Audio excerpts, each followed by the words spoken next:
เขาน้อยขอโอกาสถามอาจารย์เนครูบามีเงินฝากธนาคารผิดวินัยอาบัติหรือบอ ครูบามีเงินฝากธนาคารผิดวินัยหรืออาบัติหรือบอสงสัยไปเห็นครูบาอาจารย์มีบัญชีมีเงินกันเนาะขั้นตอบไปนี่สิผิดใจครูบาอาจารย์บ่เนาะก็ตอบตามความเป็นจริงเด้อเพิ่นถามมาว่าครูบาอาจารย์มีเงินฝากธนาคารผิดศีลผิดวินัยบ่เนาะเคยมีพ่อออกคนหนึ่งได้ถวายเงินกับพระพอถวายเงินกับพระไปกับประนามพระองค์นี้ว่าเป็นอย่างคือประพฤติเหมือนคฤหัสถ์ญาติโยมเลยคือยังมีเงินยังใส่เงินใส่ทองคือเก่าเป็นเรื่องเป็นราวจนฮอดพระสัมมาสัมพุทธเจ้าพระสัมมาสัมพุทธเจ้าก็เอิ้นพระองค์นั้นมาว่าถามว่าเจ้าหับเงินหับทองมีเงินมีทองจริงหรือบ่องค์นั้นก็ตอบว่าโดยเขาหน่อยเป็นความจริงพระสัมมาสัมพุทธเจ้าก็เลยตรัสว่าโมฆะบุรุษการกระทำของเจ้านั้นบ่เหมาะบ่สมบ่ควรบ่แม่นกิจของสมณะไส้บ่ได้บ่ควรกระทำเป็นหยังเจ้าจึงหับเงินและทองล่ะองค์กระทำนี้ตีเตียนไปว่าการกระทำของเจ้านั้นบ่เป็นไปเพื่อความเลื่อมใสของคนที่ยังบ่เลื่อมใสหรือเพื่อความเลื่อมใสยิ่งขึ้นของชุมชนที่เลื่อมใสแล้วเลยแท้ที่จริงแล้วการกระทำของเจ้านั้นจะเป็นไปเพื่อความบ่เลื่อมใสของคนที่ยังบ่เลื่อมใสและเพื่อความเป็นอย่างอื่นของคนที่เขามีศรัทธาเลื่อมใสอยู่แล้วก็เลยบัญญัติห้ามภิกขุทั้งหลายว่าภิกขุทั้งหลายทานทั้งหลายจงยกสิกขาบทนี้ขึ้นแสดงว่าดังนี้โยปนะภิกขุชาตะรูปะระชะตังอุคันเหยวาอุคันหาเปยวาอุปนิคิตังวาสาธิเยยะนิสกิยังปาจิตติยังภิกขุใดหับเงินด้วยตนเองก็ตามให้คนอื่นหับเงินแทนตัวเองก็ตามหรือยินดีเงินทองที่เขาเก็บไว้เพื่อตนก็ตามภิกขุนั้นเป็นอาบัติปาจิตติและต้องสละเงินนั่นทิ่มจึงจะสามารถแสดงอาบัติได้พระพุทธเจ้าตรัสแบบนี้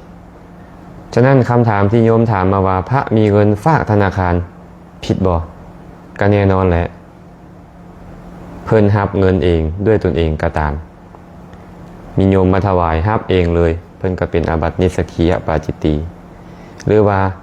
ให้ไม่ออกหับให้พ่อออกหับให้ครูบาอาจารย์องค์อื่นหับให้ก็เป็นอาบัตินิสกิยปาจิตติคือเก่าหรือว่ามีโยมมาบอกว่าข้าน้อยสิเอาเงินไปให้อาจารย์เด้อ5 ล้าน10 ล้านก็ว่าไปเพิ่นยินดีเงินทองนั่นก็เป็นอาบัตินิสกิยปาจิตติคือเก่าต้องสละเงินนั่นทิ่มแล้วจึงแสดงอาบัติจึงจะพ้นจากอาบัติได้เนาะที่ไม่ออกเพิ่นถามมาว่าพระมีเงินไปฝากธนาคารนี่ผิดบ่ก็ต้องเว้าตามความเป็นจริงว่าผิดวินัยผิดตั้งแต่ตอนรับพุ่นแหละนะเจ้าจะรับแบบใดก็ตามเด้เนาะรับด้วยตนเองให้คนอื่นรับให้หรือให้เขาโอนเข้าบัญชีของตนเองเป็นการรับเงินทั้งหมดเลยหากอยากเฮ็ดให้ถึกวิธีได้ล่ะเฮ็ดแนวใดที่พระสามารถที่จะขอเข้าของจากญาติโยมได้มีวิธีเฮ็ดพระพุทธเจ้าอนุญาตไว้พระองค์บอกว่ามีอยู่เด้อโยมที่เขามีศรัทธาเลื่อมใสเขาเอาเงินไปฝากไว้ในมือไวยาวัจกรคนใดคนหนึ่งภิกขุทั้งหลายเขาอนุญาตให้ยินดีของที่เกิดขึ้นจากเงินและทองนั้น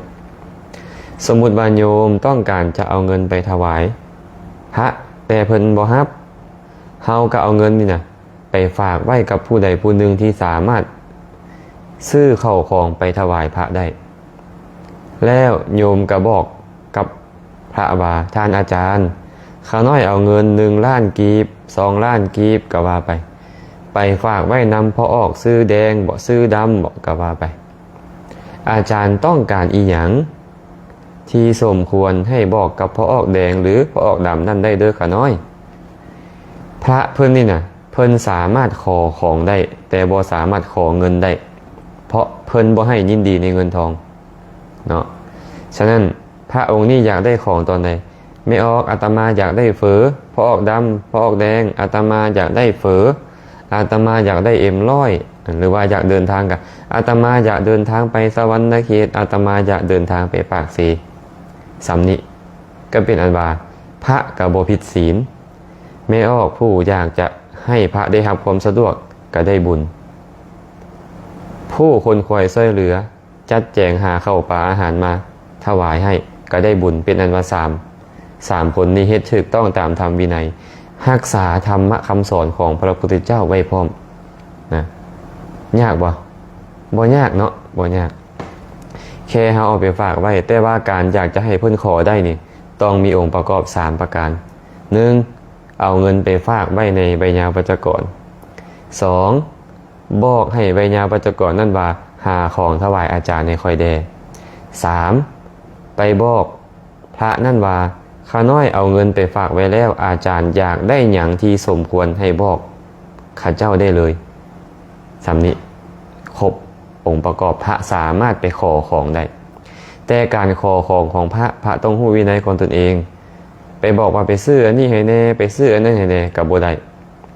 ได้มากับบ่สมควรพระต้องบอกว่าอาตมาอยากได้อันนี้อาตมาอยากได้อันนั้นซอยเฮ็ดสิ่งนั้นให้เป็นกัปปิยะแน่แบบนี้สมควรญาติโยมผู้เอาเงินไปฝากก็ได้บุญผู้ที่ซอยไปหาของให้ก็ได้บุญพระกับบ่ผิดวินัยศีลสิกขาบทที่พระพุทธเจ้าตรัสไว้ก็ถึกเฮารักษาเฮาก็ชื่อว่าได้ซอยกันรักษาธรรมะคำสอนของพระสัมมาสัมพุทธเจ้าเอาไว้นำแต่ปัจจุบันนี้เฮาก็ต้องยอมรับเนาะมีพัฒนาการของโลกก็เปลี่ยนไปครูบาอาจารย์แต่ละองค์ก็มีบัญชีกันหมดบางองค์ก็บอกอยู่ว่าบ่รับเงินแต่โอนเข้าบัญชีเป็นหลายล้านบาทก็มีแม่นบ่ก็เป็นเรื่องเป็นราวเป็นความกันขึ้นอย่างนี้แหละเวลามันมีเรื่องมีราวก็เพราะเรื่องเงินนี่ฉะนั้นเนาะอันนี้ก็ตอบตามหลักธรรมหลักวินัยเด้อบ่ได้จงใจไปว่าให้ผู้นี้ผู้นั้นผู้ใดผู้หนึ่งเมื่อมีคำถามมาก็แค่ตอบให้เท่านั้นเนาะคันบ่เข้าใจตัวใดก็ค่อยถามเข้ามาเติมเด้อ